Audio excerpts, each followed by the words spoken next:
Ladies and gentlemen, boys and girls, children of all ages, thank you once again for joining the great Malenko as he presents... Trapped in a Plastic! All right, we're back at it. We are. Another day, another podcast, another chicken tendy in my pocket. Keep it for later. Some bet that I inevitably lose. Yes, we need to do more bets. We do. Well, they don't really work out very nicely for me. I know, but I like tendies. And free tendies Who are the doesn't best like tendies? Vegetarians. Right. But there are veggie tendies. Vendies. Comment below if you're a Vendy lover. Yeah. My buddy we play D&D at, his wife is a vegetarian. And she has a variety of Vendies in the freezer. Does she? Yeah. She might be the connoisseur. Vendy, maybe like a bean Vendy. I don't know what they're made out of. I don't think we're saying Wendy with like a German accent. Yeah, Vent to Vendies. Vendy. What are you doing? Hand me the tendy, Vendy. One time I was getting ice out of a freezer and I accidentally knocked the bag of Vendies wasn't all the way closed. And I had the drawer kind of pulled out and I knocked half of the bag of Vendies in the back bottom of the freezer. You know, like when you pull the thing out, you can't get back there. No. There was like 20 Vendies back there. Oh, it's like where the freezer's on the bottom of the fridge. Yes. Okay. And then when there's a basket that you can pull out. This is like a fancy fridge. It's not, I mean, it's kind of fancy. I have a common folk fridge where the fridge is on top and... It's just a hole in your backyard. Yeah. Yeah. I mean, that could work. Right. You ever go to the farmer's market and like in winter, the meat guys, they don't use coolers anymore because it's stupid. Yeah. All the meat's just out on the table because it's freezing outside. Yeah. It works. I think it's beautiful. I get better look at all my meats. That's the one great side of being in Minnesota in the winter. You don't got to pay for a freezer at the farmer's market. Yeah. If you ever have peeps over to your house, like you people from the South understand this, everyone can bring all their beer and booze and stuff. Oh, and yeah. you just throw it on the deck. Just put it exactly or on the deck. Yeah. It's in the snowbank. Oh, man, you just bought that from the shelf from the liquor store. It's warm. Just throw it in a snowbank. Put it in the snowbank. We'll drink it in a half hour. Easy peasy. We got it easy. I got a story. You got a story? I do. I'm a fan. It's about Vendies? No, it's not about Vendies or Wendy or Tendies. I'm a fan of Rodrigo Acore. Big time. Yeah. I got a crush on him. Uh-huh. He probably doesn't know who I am. And I got a little email in my email of all places saying that Rodrigo did a video series on a site called Miniature Mentor. And I was like, there's nothing about how this guy paints anywhere on the internet other than on his Instagram. I want to see his process. I want to see how he does things. Okay, so I was hyped. Video series cost $25. Easy. I would have bought it for a lot more. Shh, don't tell them that. Don't tell them that. But, okay, that comes with a little bit of a caveat. Started to watch the thing. Oh, this is not going well already. And I've owned a Miniature Mentor video series before, so I kind of knew what to expect. And I was unfortunately not proven wrong. Mm-hmm. So if I could give this a rating, it'd be like a hard 5 out of 10. Not awful. Not useless by any stretch of the imagination. The shots are clear and crisp and in focus and zoomed in, and they're never out of focus. Okay? Because there's a camera operator. Good. So if that is good enough for you, head over there, pick up some from some phenomenal artists. You get phenomenal artists to do this. The problem is that it seems like the thing is not planned out at all.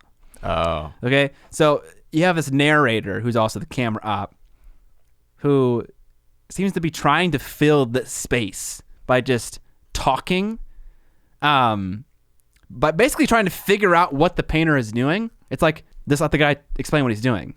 Now, sometimes the painter doesn't speak English very well. In this case, Rodrigo doesn't speak English very well, so maybe he's trying to explain what he's doing without necessarily exactly knowing what's going on. Okay.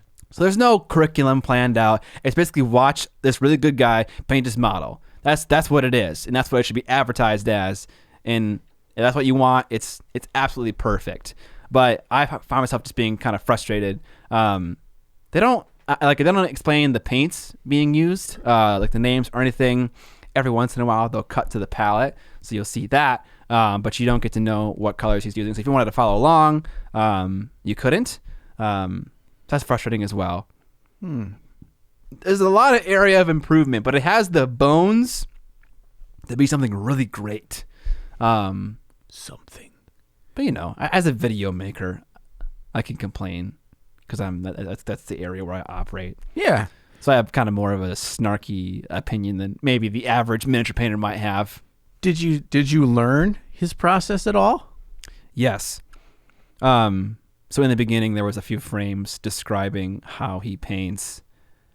The impression that I got was that after this narrator had watched Rodrigo paint for 10 to 20 hours, he jotted down notes and figured it out, and also talked about it in the course of the video. And it was like, it'd be a good idea to summarize it at the beginning of the video. So at the beginning of the video, it's summarized with these screens of text. And then the rest of the video's narration is just him explaining the Same text thing. in a bad way, because it's like he's just riffing the entire time.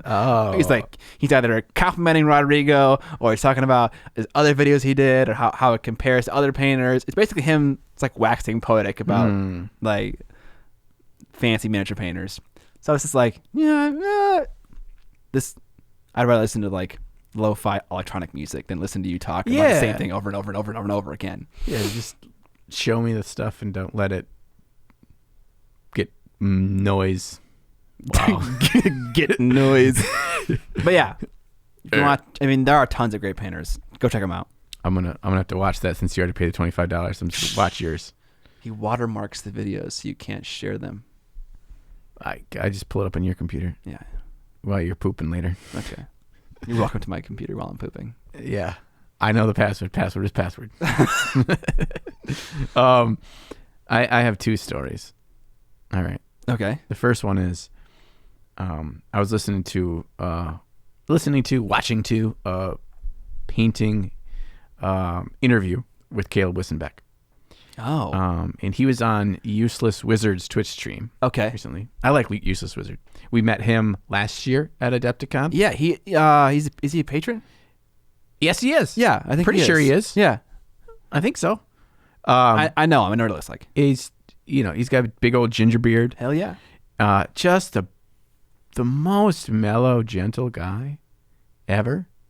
And when it was super funny when I hadn't watched one of his interviews. He's got interviews with the artists on there, and he's got like Sam Lenz on there. He's got some good people. Yeah.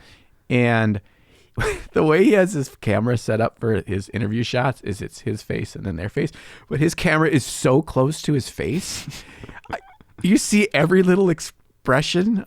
It's so fun to watch. And I'm not making fun of it. It's actually just literally entertaining for me to watch him like react to when Caleb was saying things. And Caleb's camera is further away, so it's not like the dichotomy made it even funnier. But Caleb was talking about the fact he talked about something that really hit home to me, and I wonder if it's a kind of a vein that is something that a lot of us miniature painters have, especially those that like really try hard miniature painters. Oh yeah. And he's talked about he was how he got into miniature painting. He's very much addicted to MMOs. Okay. Like really having a negative impact on his life. And interesting. And he decided to like get into the hobby or get back into really, try it out again from when he was a kid, like early teens, as a way to fill the void of just cold turkey quitting MMO video games, EverQuest and World of Warcraft. Okay. And I think Caleb and I must be about the same age because they're really fell in line with the issues in my life that happened because of MMOs. That EverQuest was prime time for you. Yeah, I was. When they talk about EverQuest being Evercrack, like I was an addict. The first kid to die because of a video game was because of EverQuest. Yeah. Due to exhaustion. Yeah. I think. He was a bitch.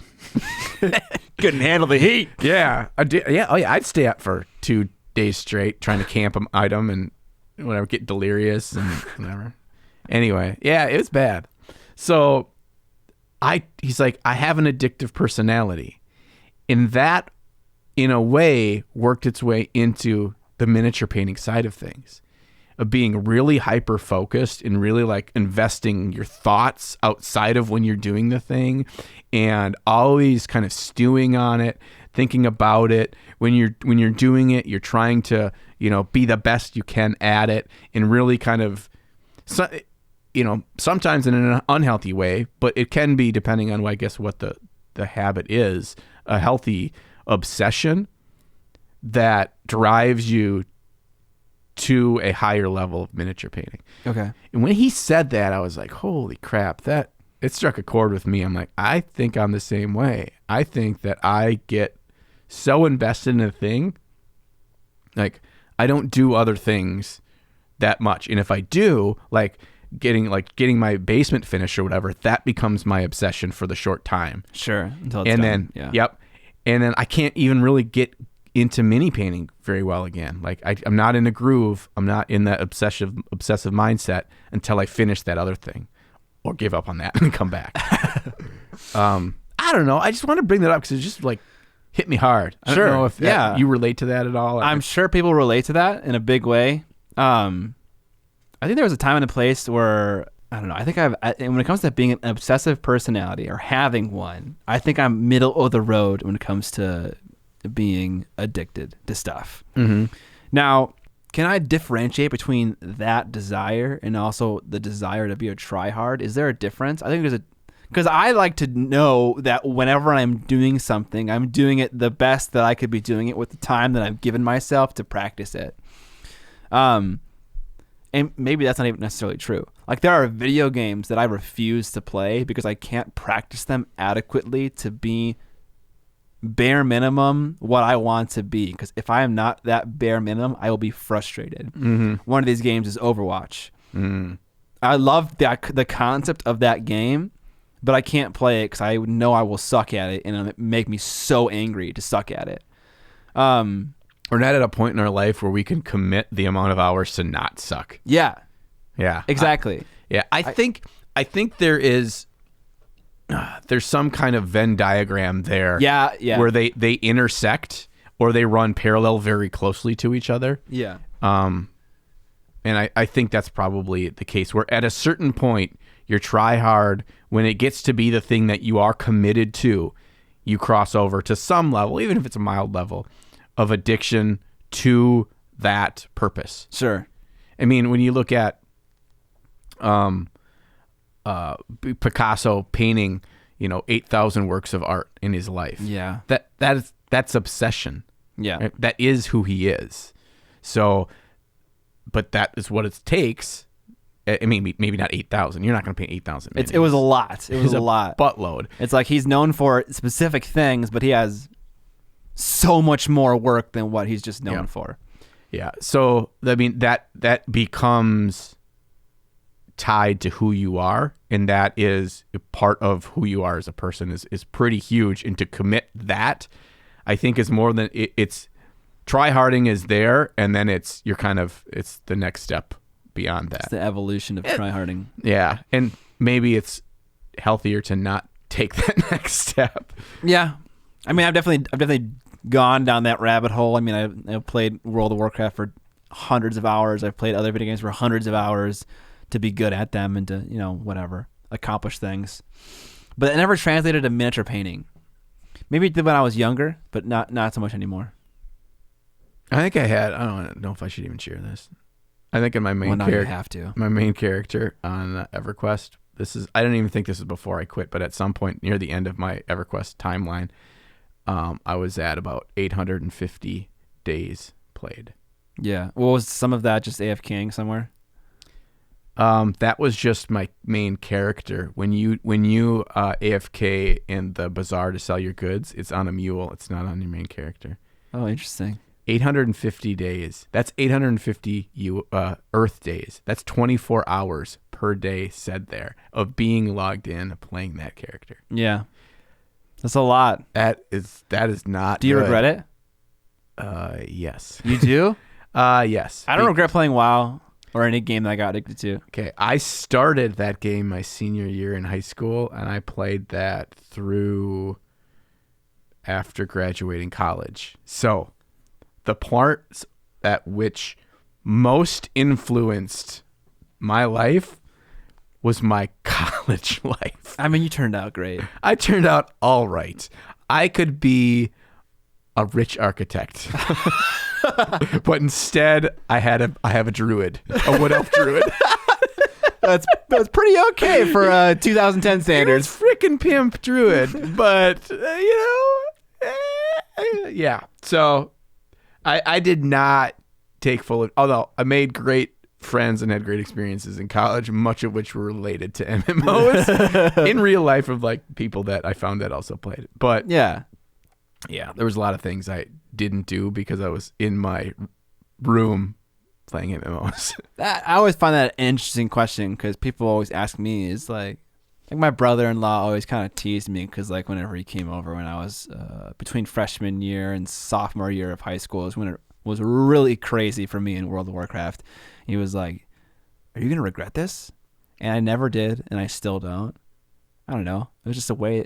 I loved it, and I look back on it with fondness. But I can see maybe if it was college, maybe having a little bit more regret. Maybe. Yeah. I played World of Warcraft when it launched for a while too, and I for some reason the game didn't hit me from that like heroin addict level. Well, maybe because EverQuest was new and fresh. Yeah, I mean, because World of Warcraft was, like fluffy mode compared to EverQuest. Okay. I mean, it was easy, but so maybe that's why it's like oh, I feel like an old military veteran. I was just like, oh man, I was a nom. These kids They don't understand. They don't understand this. How easy they got it. All right, so that was my first story. My second one, 30 minutes deep. Yeah. My second one was last night I was cooking through our Google Doc and about things to put on for our show notes for today. Okay. And all I wrote down on the start segment was my cat is fat. Oh. And I wrote that because I wanted to insult him because I want him to feel bad. Because he is a jerk. Animal lovers are crying out right now. Yeah. His name is Dobby. He is a house cat. I mean, have you seen the second Harry Potter? Yeah. Dobby is kind of a jerk. Yeah. Oh, yeah. Like, he has best of intentions. So this is a fulfilling prophecy, right? Yes. Yes, it certainly is. Yeah. I wish my cat would beat himself in the head with a lamp. He's a kitten, so he's about 7-8 months old, but he's just a giant fat monster. And I realized why. I couldn't figure out why he kept getting bigger and bigger. He's super big. He's a big, long tomcat. But I couldn't figure out how he's getting so fat. Until one day, I'm working from home, and I hear this crunching. I'm like, what the hell is this? I go around. I'm like, oh, Remus went back in there. No. We have a mud room where we keep Remus's food and water. Well, apparently, since this cat has been a little baby kitten, he goes in there and he eats all the dog's food. Oh! He eats the adult dog food, which are like basically like the size of Fruit Loops, and he crunches them up and he eats his weight in freaking dog loops all day when we're at work. I'm like, you little shithead. That's not why I'm mad at him. I don't care if he's fat. My daughter calls him a penguin because when he sits up, his fat folds hang over his feet like penguins' feet, what they do when they sit on their eggs. I feel bad for Dobby because his secret has been revealed now, and now he's going to be a hungry little kitty. Yeah. Oh, yeah. I closed that door to the mudroom now. He can't get that extra num-nums. I'm not hard on him because he's fat. I'm hard on him because the little bastard has acquired a new taste. And his new taste is the little plastic clear caps that you put on the tips of your paintbrushes. Oh, yeah. To keep the tips from getting smashed. So very easily lost. He goes up on my paint desk, knocks off my paintbrushes, goes on the floor, and chews on the caps while they're still on the brush. Oh, wow. So I don't know, I came back yesterday and there was my Raphael 8404 size 1. There was a Winsor & Newton size 0 and a Winsor & Newton size 2. All chewed the hell up.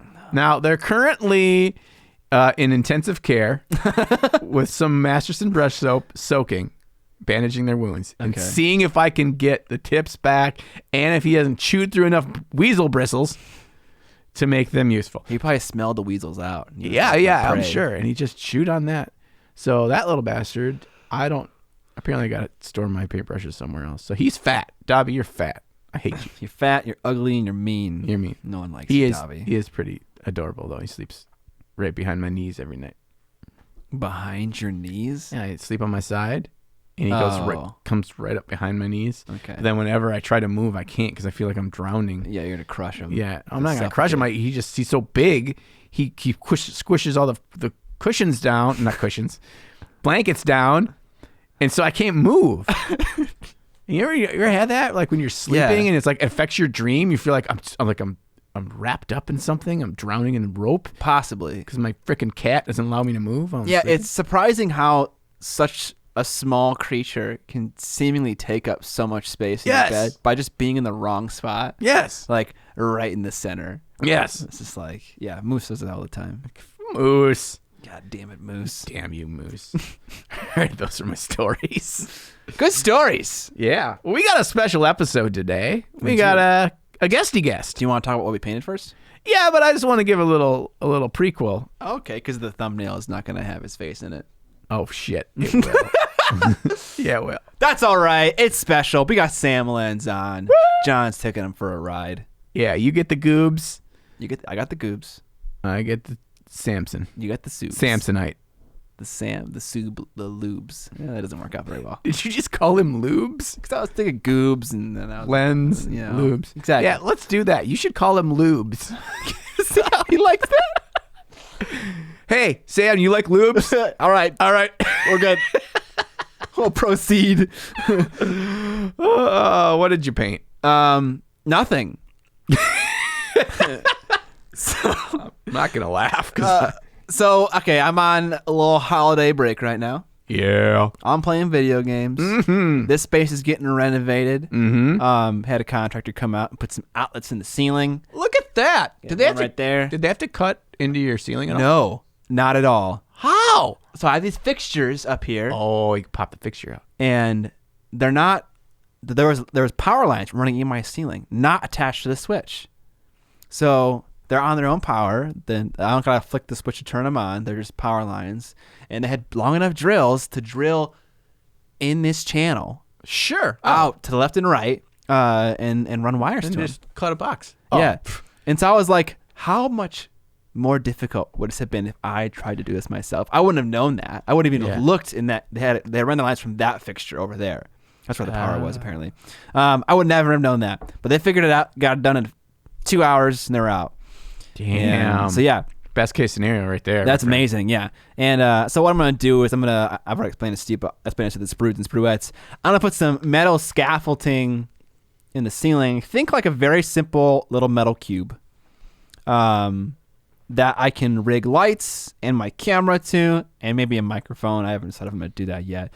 But this is going to allow me to get a bunch of stands off the ground, and also all the cables are going to stay on the ceiling, so there's no cables anywhere, no tripping hazards.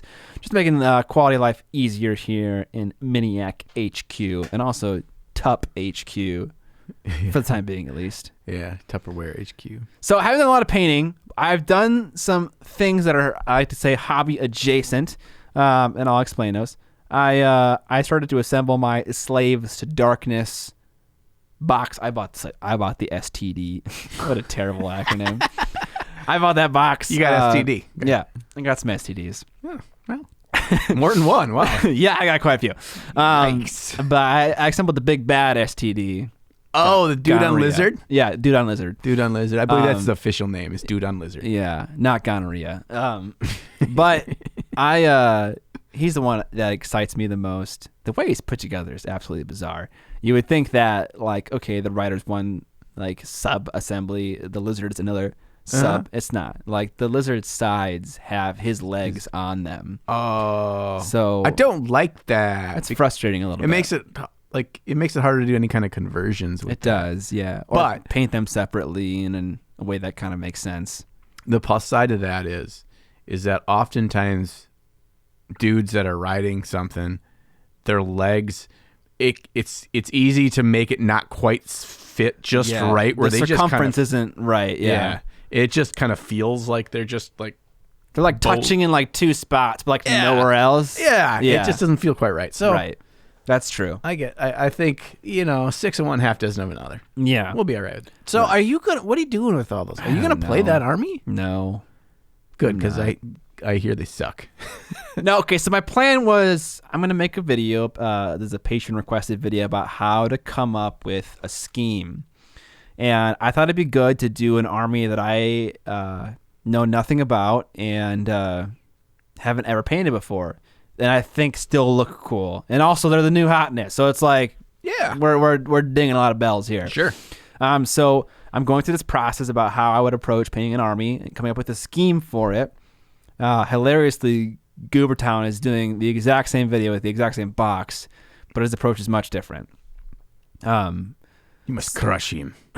I'll try. But basically, my approach is one that's very invested in lore. So I bought a book called Scourge of Fate, and I'm reading through it, and I'm taking notes about things that I discover about Slaves of the Darkness that will influence the paint scheme. For instance, they're incredibly religious people. Did not know to Archeon?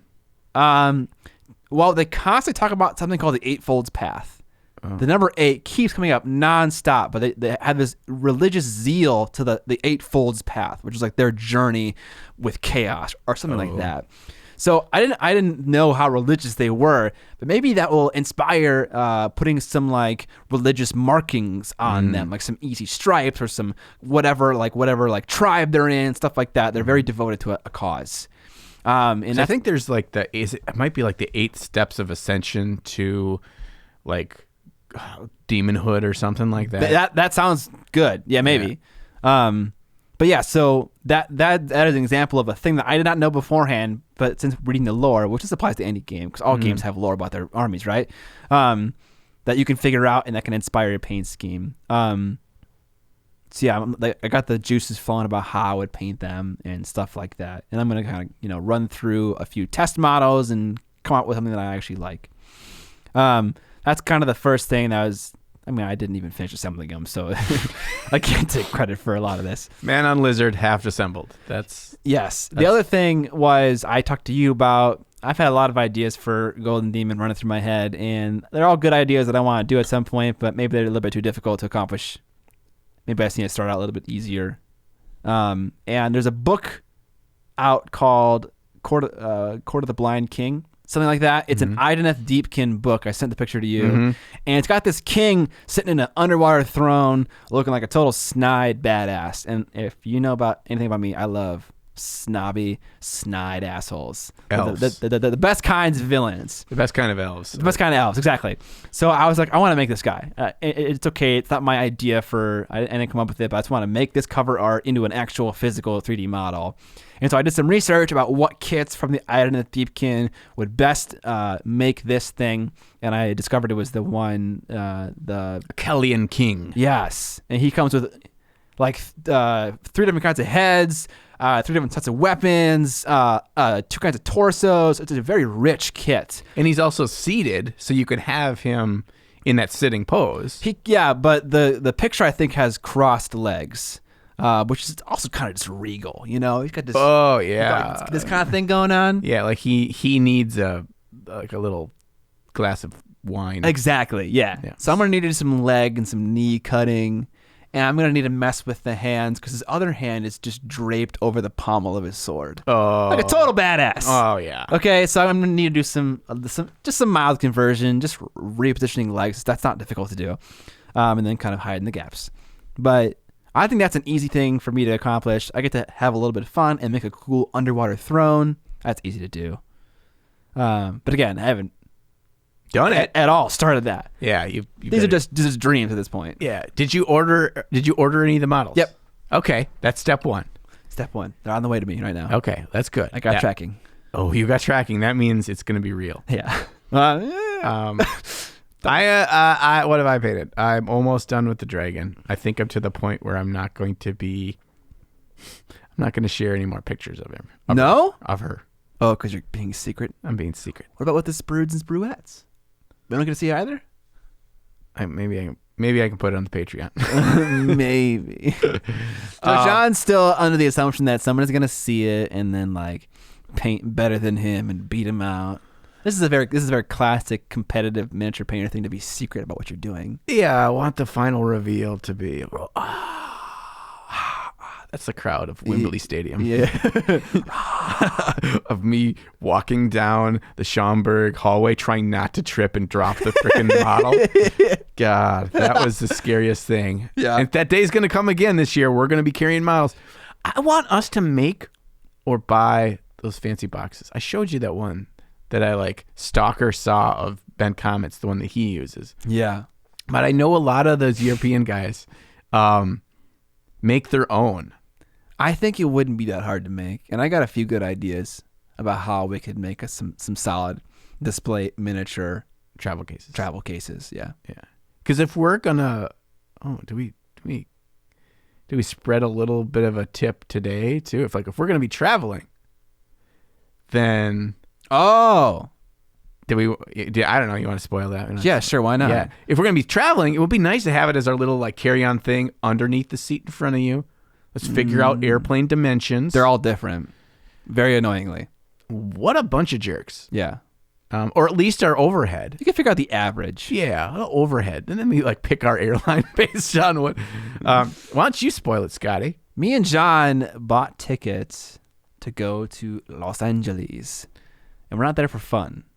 Although it's going to be fun. Yeah, it'll be fun. It'll be fun. We're going to teach a class in Los Angeles in May. Yeah, May. Yeah. I was trying to remember. We don't have a place picked out yet. We have 3 or 4 prospects. Yeah, we got some good leads to look into. But yeah, if you're in the LA area, I don't know, consider coming out to our class. It's going to be very similar to the one that we're doing in Minnesota in this upcoming February. Mm-hmm. But yeah, we found some cheap tickets, which, as we maybe alluded to earlier, that was pretty much the only reason why we wouldn't go to a place, because of the cost. And we found some cheap tickets to go to LA. And that's a big city. Lots of miniature painters there, likely. So yeah, we're excited. You can't buy tickets yet because we haven't found a spot yet. We want to find a spot first, have all the details first, and then we'll start selling them. Yeah, but that's the first step. We buy tickets. Okay, we know we're doing a thing. We know the date is the thing. Mm-hmm. Now we start checking off boxes on the list. Mm-hmm. We'll get that as soon as we figure it out. Yes, you guys will hear. If we don't find a place to have a class, then you and I are just going on vacation together. I guess we're just going to go to Disneyland. Because my wife, we can't swap out a wife because our names are on the tickets. You and me. Sweet. I kind of like the direction of this. Sorry, sweetie. Oh, boy. But yeah, we haven't said that yet, but that's the first time. All right. So, yeah, and we sold out our Minnesota class. Yeah, dude. It's awesome. What kind of world do we live in? Like a month before the event. Yeah, and we're cranking on the curriculum. Curriculum. Yep. Blow your minds. We're the best. Unlike anything you've ever experienced. Pyrotechnics. You never tasted it either. Yeah, you'll be seeing smells and every hearing sense sounds will be plugged. Yeah. I didn't say a whole. I said sense. Oh, right. All right. What else? What else? You talking about Dragon. Yeah. I talked about the nothingness I did. Yeah, well, I did nothingness last time. Okay. Otherwise, I don't have anything exciting, fun to share. Well, you already shared fun things. Yeah. We got fun things. We're fun. We're exciting. Yeah. Okay. Trust us. Well, now on to the topic segment, which this time is an interview with John and Sam. Hope you guys enjoy that. So, hi. I'm here with John Ninjas. John Ninjas. And I'm here with Sam Lenz's. More than one lens. That's right, Lenz. It's hard for some people to spell. Yeah. But it always comes from a point of appreciation where they're like, Sam Lenz is my favorite painter. I'm like, thank you, I love you too. It's not how you spell my name. Right. Do you really love me? If you can't spell my name. I guess things that sometimes love has no words. It's beyond words to describe. More than words. I think that was a great ballad, ballad. What love really takes is patience. All we need is a little patience. God, oh look, I like that segue, Sam. So obviously, Scott is gone, and we have upgraded here on the podcast. We have upgraded to my co-host is today, Sam Lenz, and we're going to talk about what all we need. Yeah, we wanted to talk about the just talk about patience in miniature painting and the necessity for it. And you showed me a list of possible topic ideas. Yeah. I liked that one because it will lead us to a lot of the other points that you had. Yeah, I think bullet point list. I think that I mean, the one thing we just kind of jammed on when you first brought this up to as being the topic you wanted to discuss was like, isn't this supposed to be a cathartic, a non-rushing, a very, easy to like work our way through slowly and not feel rushed hobby? In painting, it's not supposed to be a rush. But we forget that. Right. And to hit the first nail right on the head, the average hobbyist is working with this quality versus quantity and time invested equation. Right. Like I have X amount of time to spend with, on my hobby or whatever, the work that I'm doing, and I need to produce an immediate result because most people in this territory are war gamers. Mm-hmm. And yeah, I need a result that I can show every time from the work that I put in every night. And that's just the pressure. You have deadlines, you have tournaments to get ready for. Yep. So that right there is one of the things that, and then after that deadline hits, you finish for the tournament, that pressure remains. I think a lot of people, I don't know, it's a lack of patience can impede your improvement. Mm-hmm. Is the thing, because it takes time to try something new, fail at it a couple times. So I just wanted to get that one out of the way right before we get into the really so you can shut it off now if you're just we just want the short version. If you're just playing the game on the tabletop with models you brought to life, then you're good. We got that covered. I understand, but we just want to just find the silver lining in that.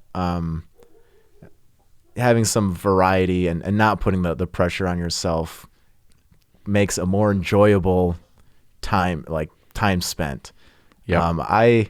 And we're in this modern age and things aren't slowing down. Mm-hmm. They're probably only to get more complicated as far as social media fronts and in the double-edged sword of inspiration / I should be doing that right now too. And again, less patience, more rushing and pressure that you put on yourself.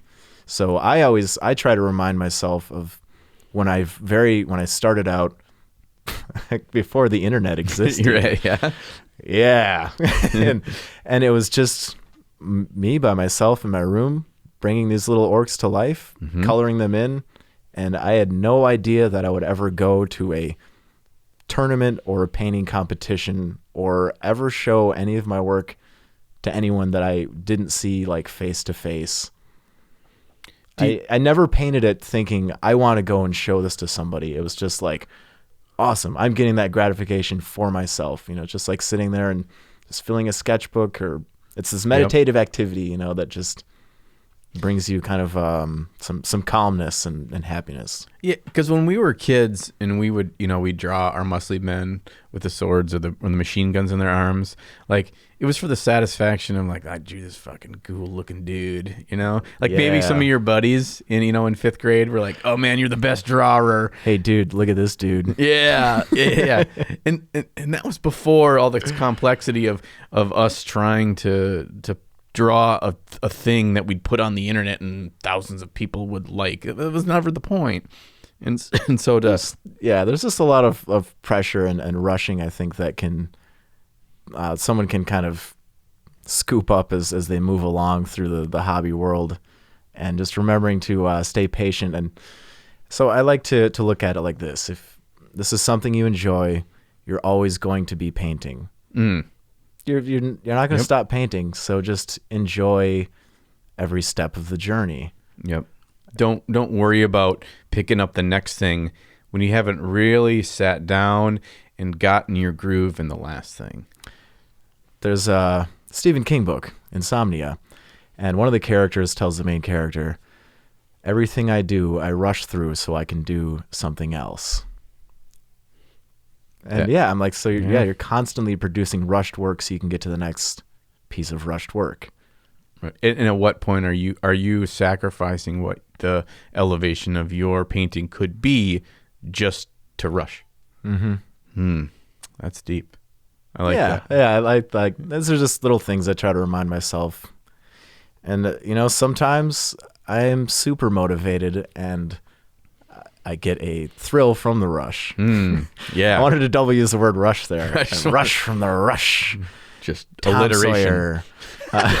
Great Tom Sawyer. Yeah. Shout out to Rush. I know there's a lot of people in our community that are big fans of Rush because I see the shirts at every convention. Yeah, they are. The Holy Trinity. Ain't nothing wrong with that, brother. That's right. And so to take a step back when we're talking about deadlines and painting whether it's a deadline for a competition of painting, whether it's a deadline you need to have your painted army for an event. Sam, do you think you can still learn and improve your painting under such, deadlines like that? You think it's still possible? No, I think you're, well, yes. There's such a variety of people, but I think it will impede the learning process. Like, let's say you have, 3 nights a week to paint. You take one of those nights and just practice. Let's say edge highlighting might be a weak point or an unknown area for you. Mm-hmm. Taking one night and taking from your hundreds, if not thousands of unpainted models that are going to continue to stack up and just, all right, I'm not going to finish this model. All I'm doing is edge highlighting it. I'm just practicing this one technique tonight.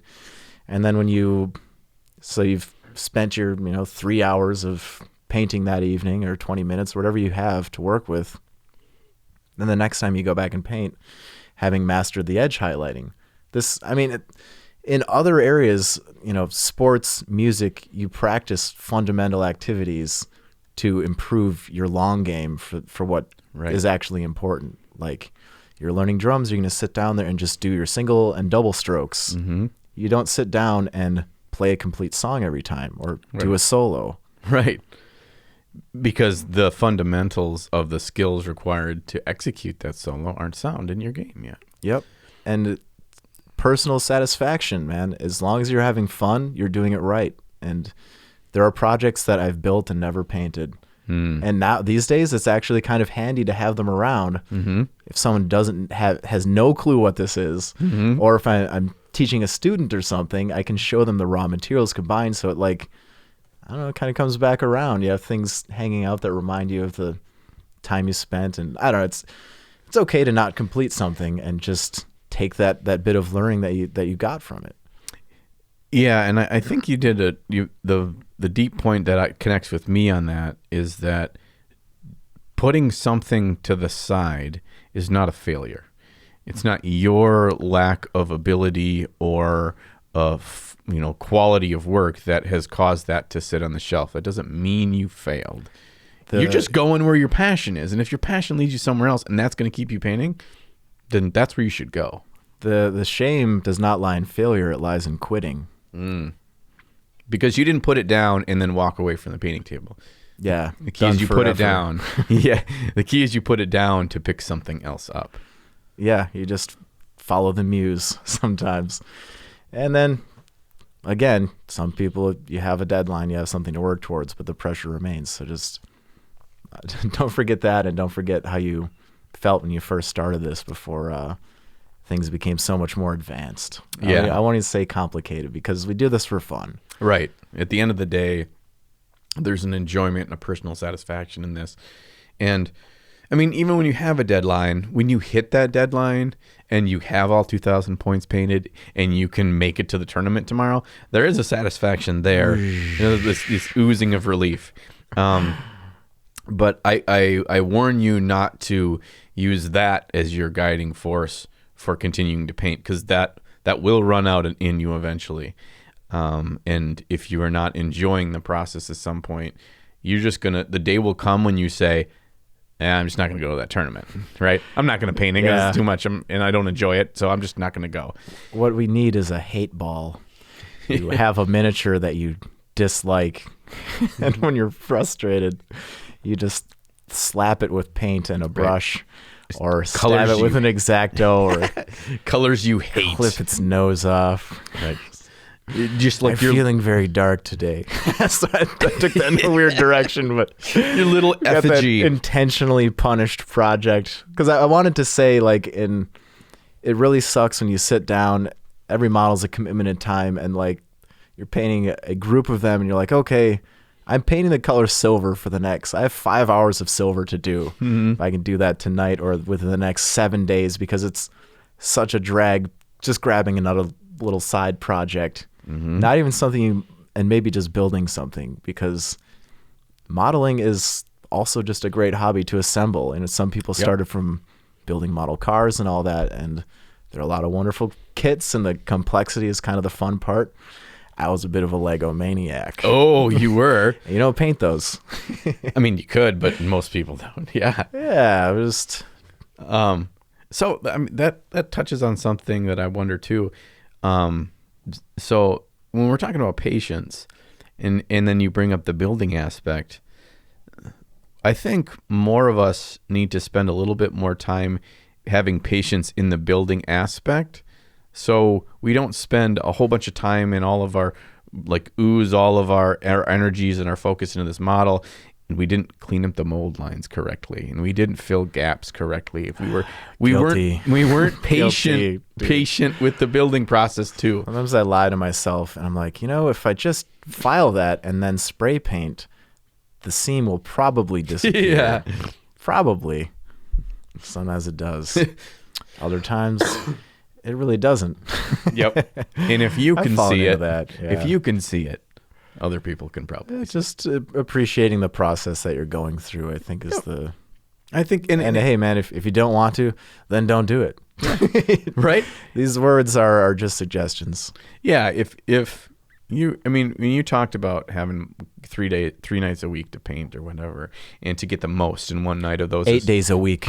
Sorry. Every day. To make the most of your time, and you're talking about focusing on something like edge highlighting, maybe it's not a good use of your time to spend one of those days cleaning the model, Maybe I'd be more productive to actually spend it edge highlighting and not cleaning the model, right? Am I learning more and getting more for my time by doing that? Yeah, and this applies, I think, to multiple areas of mini painting. It's not just the competitive miniature painter. It's not just I'm literally putting on 3 colors so I can play tomorrow. It's the whole spectrum, right? And if you're not enjoying it, either pay somebody else to do it or find your fun, right? Yeah. Yep. And if you pay somebody else to do it, you're probably not listening to this podcast.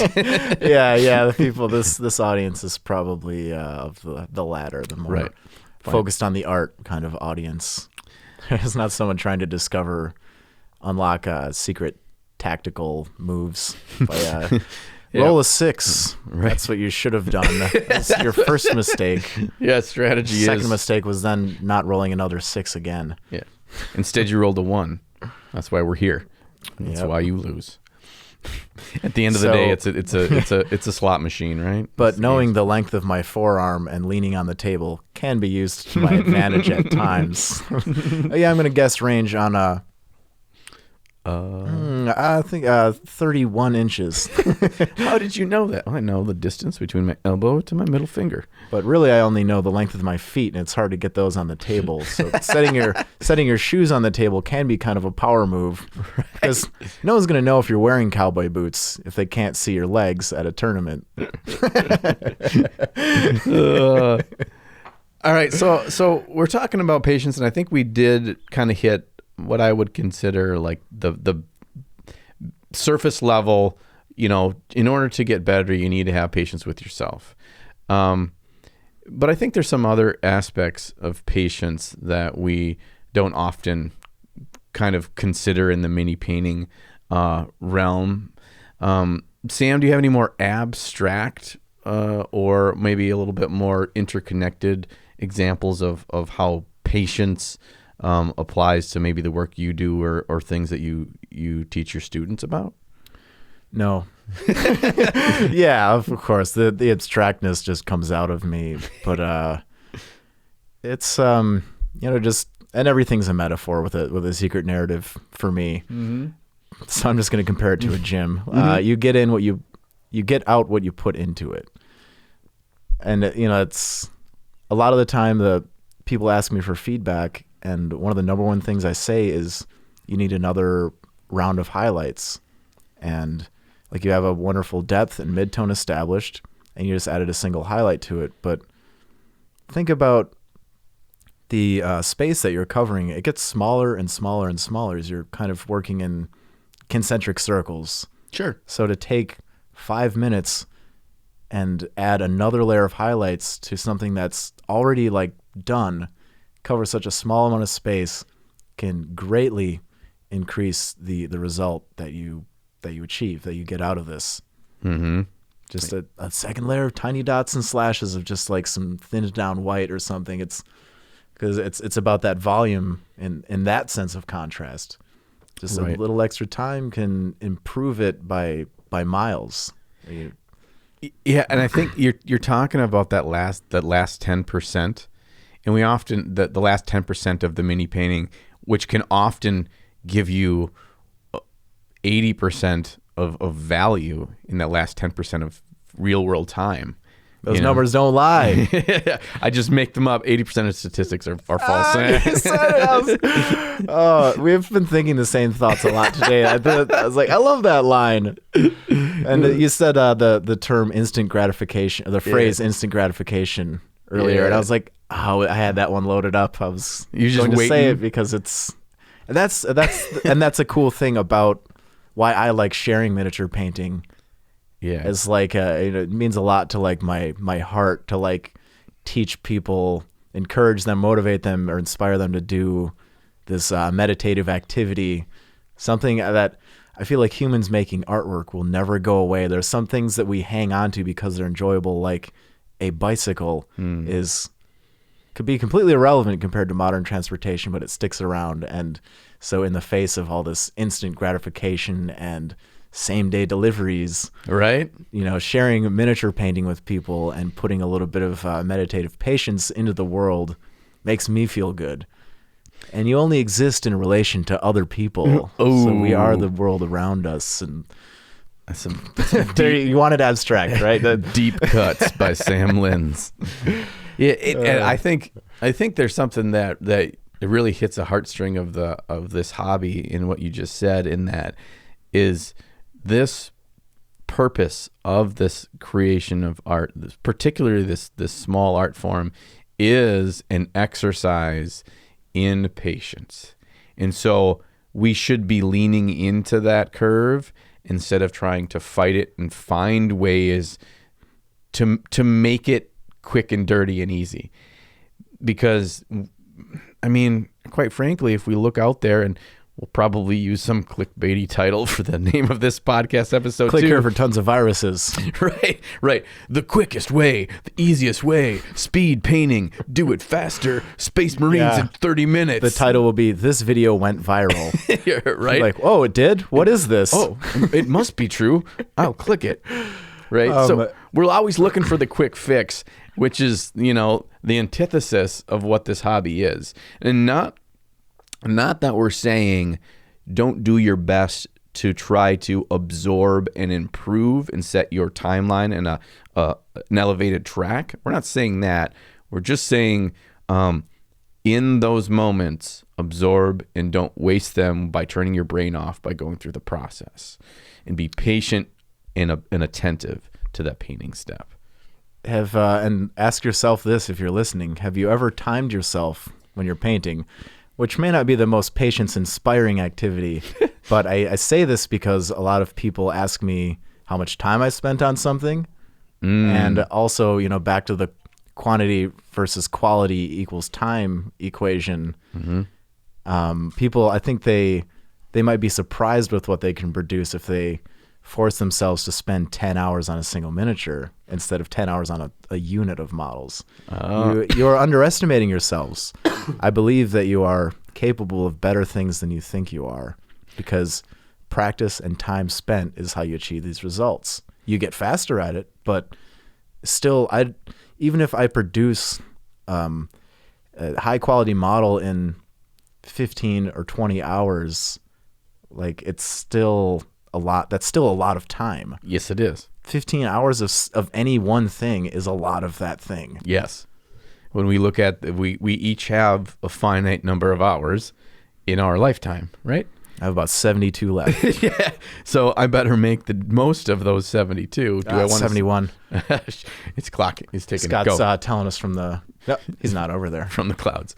Shh, they don't know that. They assume he's over. I know, he's over there. Camera actually. right. Camera left, camera right. Oh, he's cracking up and laughing so hard right now. He's really Trust enjoying us. this. He thinks we're hilarious. It's way better without him.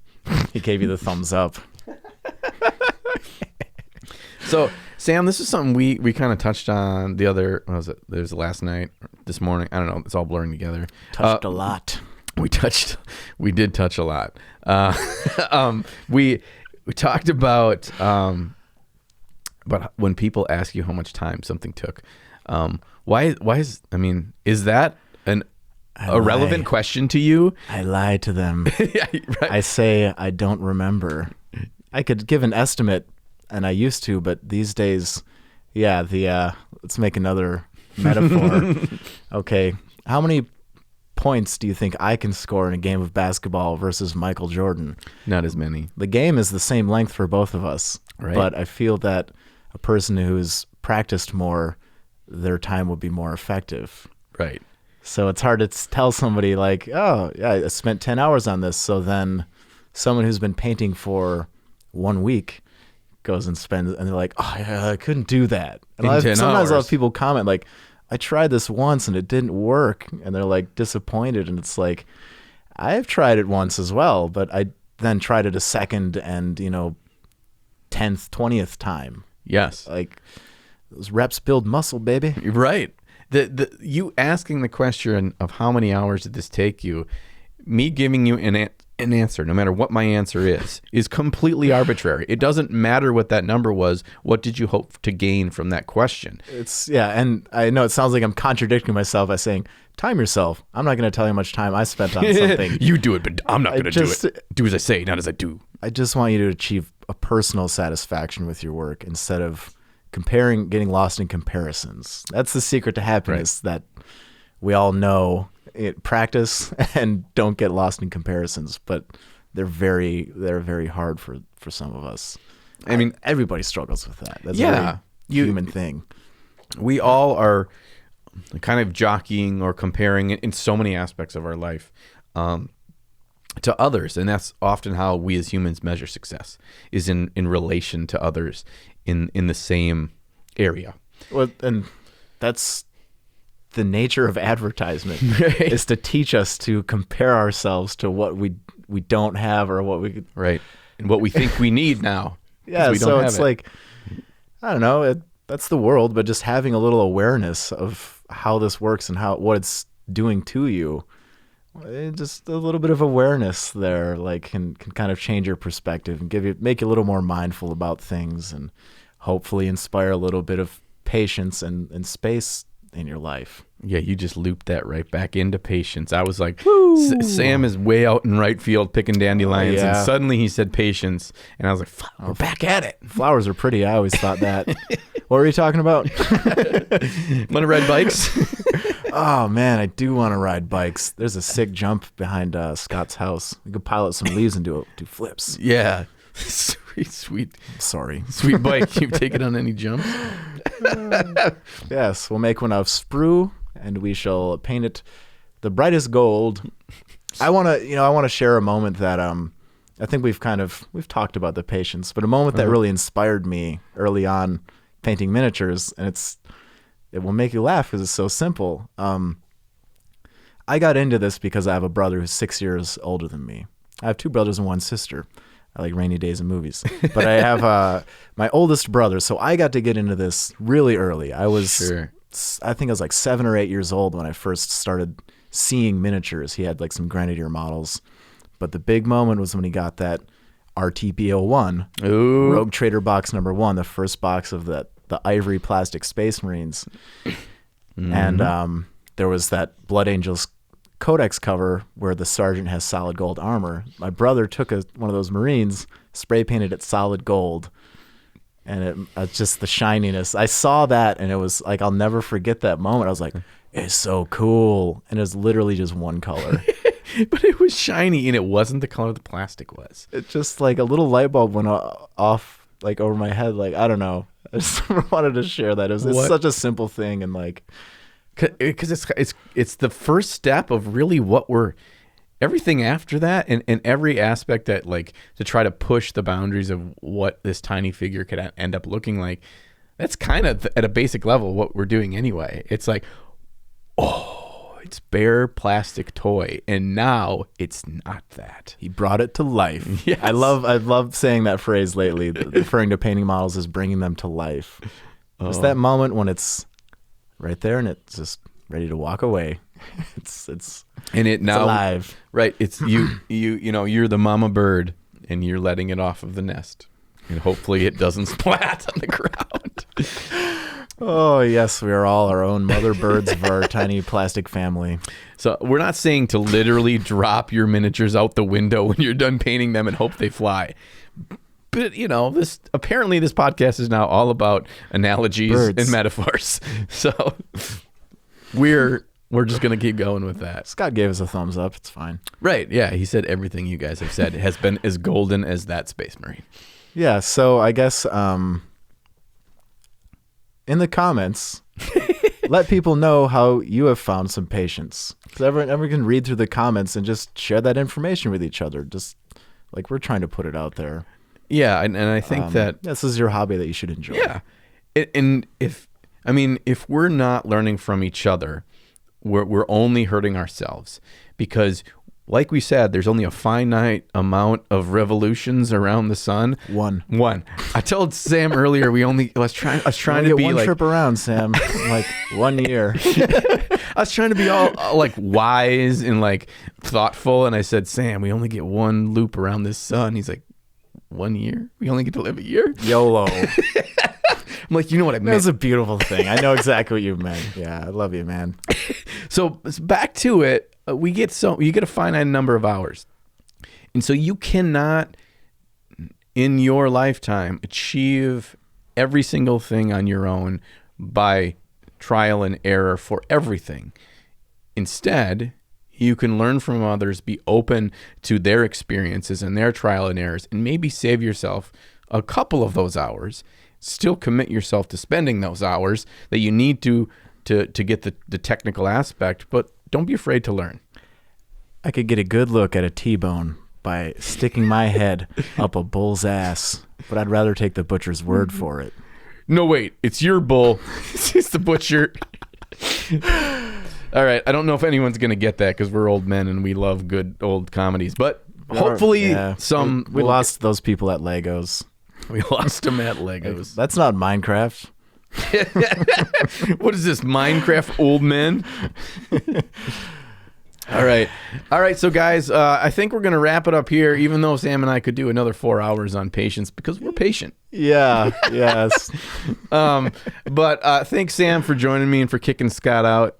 This was a lot of fun. We'll have you back again soon. We're gonna have Sam's info in the links below, so you can check out Sam on Instagram. You can find him on Twitch. You can find him on Tabletop Minions. You can find him in your backyard peeking through the window. Oh no, the Dark Man is back. Peace. Yeah, thank you for having me. Wow. Yeah. Wow. Yeah. You did such a good job in that interview. I did, and Sam was okay. Yeah. Honestly, you were the star of the show. All right. So we've now done 2 of these interview styles where it's one of us and one guest. In our next one, we've got another one scheduled. Yes, for January. We're not coming out in January, but we're recording it in January. It'll probably come out in February. Yep. We're gonna tag team, double team Supreme. I'm sure you would appreciate us wording it like that. Yeah. We're not gonna spoil who it is yet, but he will be he'll be here, and we will come at him at all angles like a spider monkey. And we're gonna see what you guys think of the different versions. Which do you like better? Spoiler: it's gonna be better With both of us? with the spider monkey strategy. Yeah, he's gonna have his attention on you, and I'm gonna kick him in the back of the kneecap, and he's gonna be like, "Whoa, didn't see that coming." Yeah, and he's gonna be on his knees. Then I'm gonna punch him in the temple. That's how we treat our guests. Right. So, because we want to, as it happens, as these fall into our lap, as we can find people that can meet up with us, they just fall into our lap. yeah, then we want to make them as best as possible and be gracious hosts. Absolutely. So, hope you enjoyed that one with Sam. Yes. Thank you, Sam, for being here. What a dude. He's also running a best Wicker hat contest at Adepticon. Are you kidding me? No, I'm not.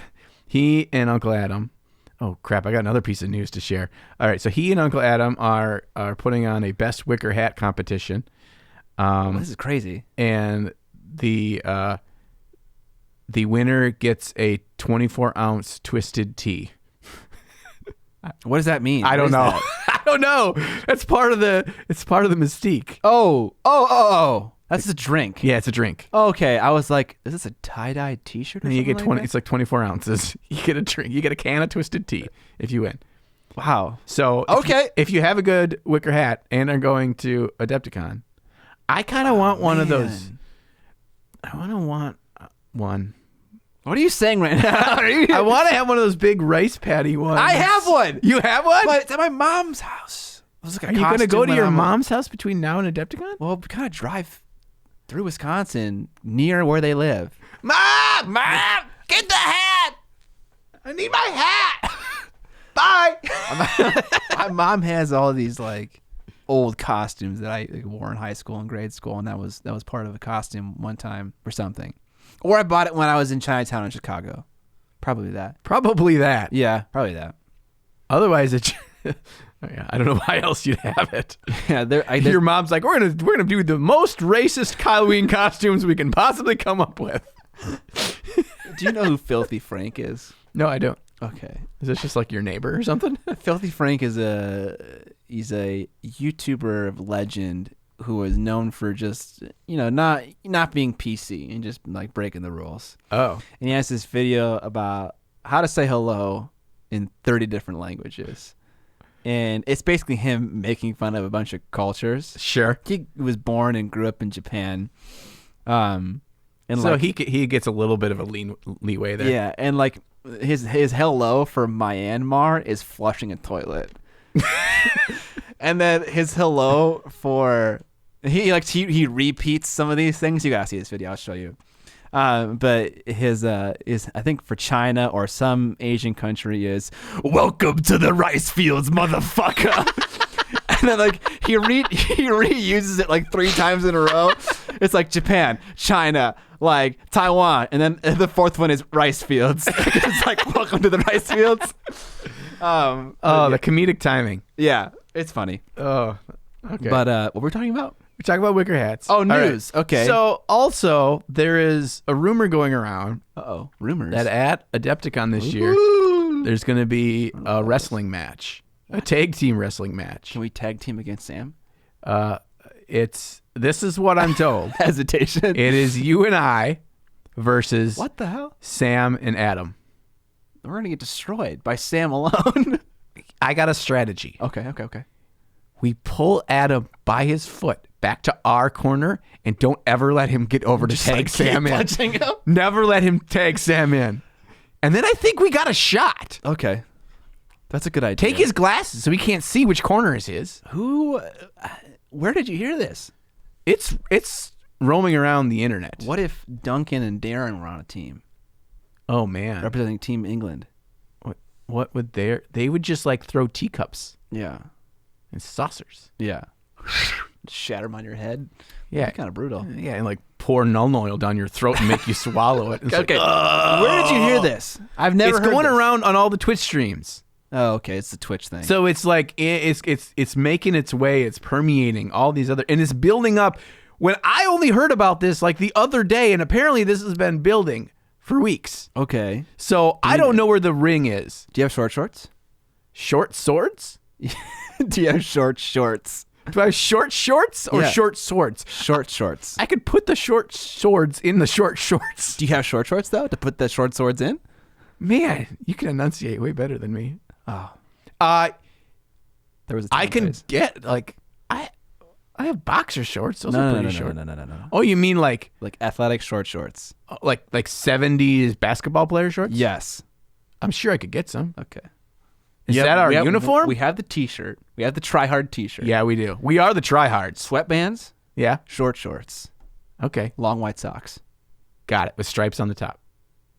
Yes. Can we like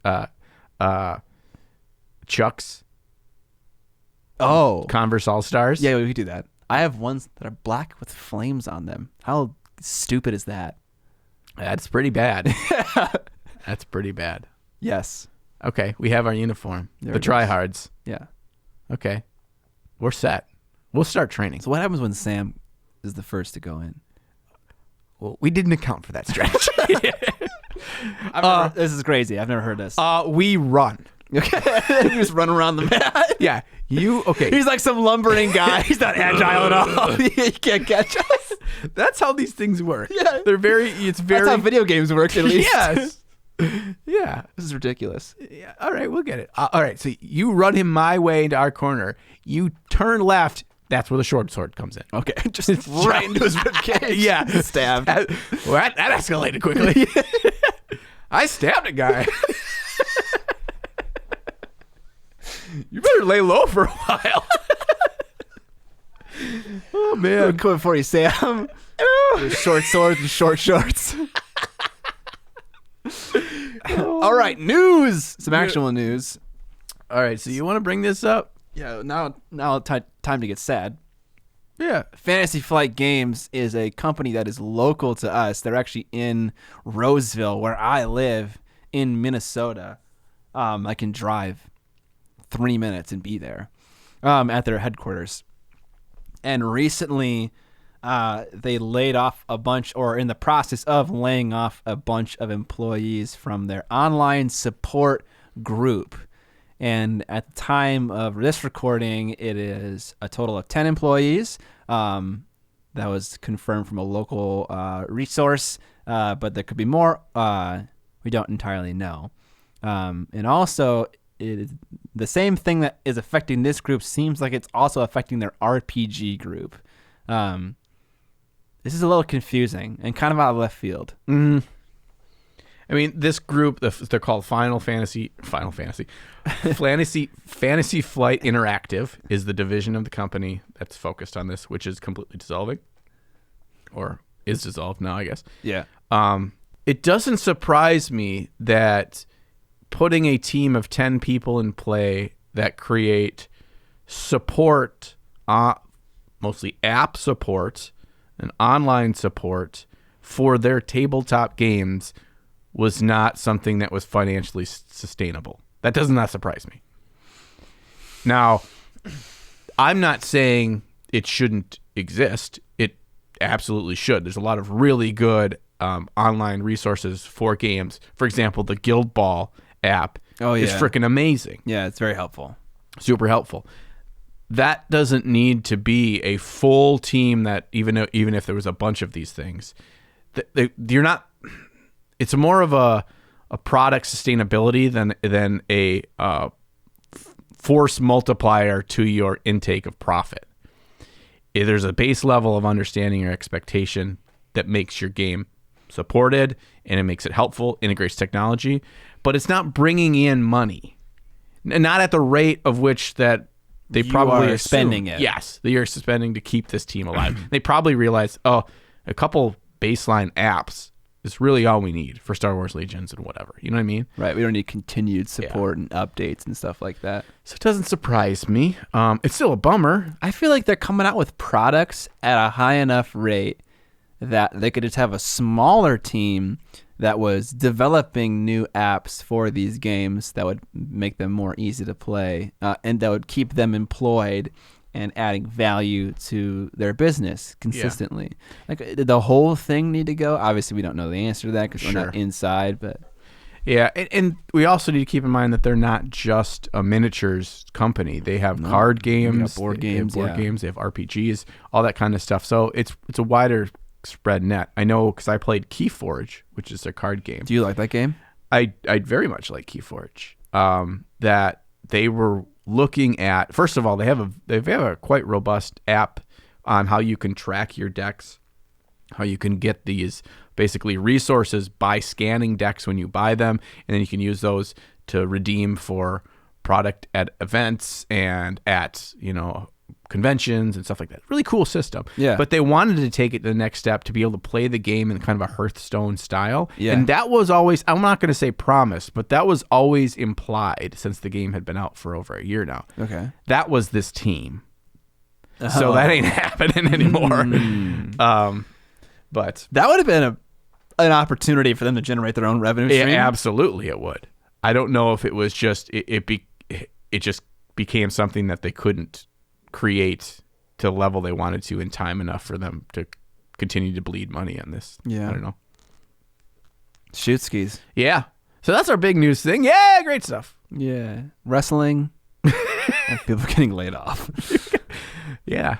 Well, maybe they could join the wrestling match. I don't know. They're going to be angry. Just a bunch of angry FFG employees. Hey, if you like the podcast and you want to support it, there are a number of ways you can do that. John is sporting one of our tees right now with our awesome logo on it by Heavy Hand Illustration. If you want to check him out, not Matt Sticker, different guy, sorry. But Heavy Hand does awesome work. He did awesome work on our logo as well. You can buy that on Teespring, links in the description below. You can also become a patron, which is great.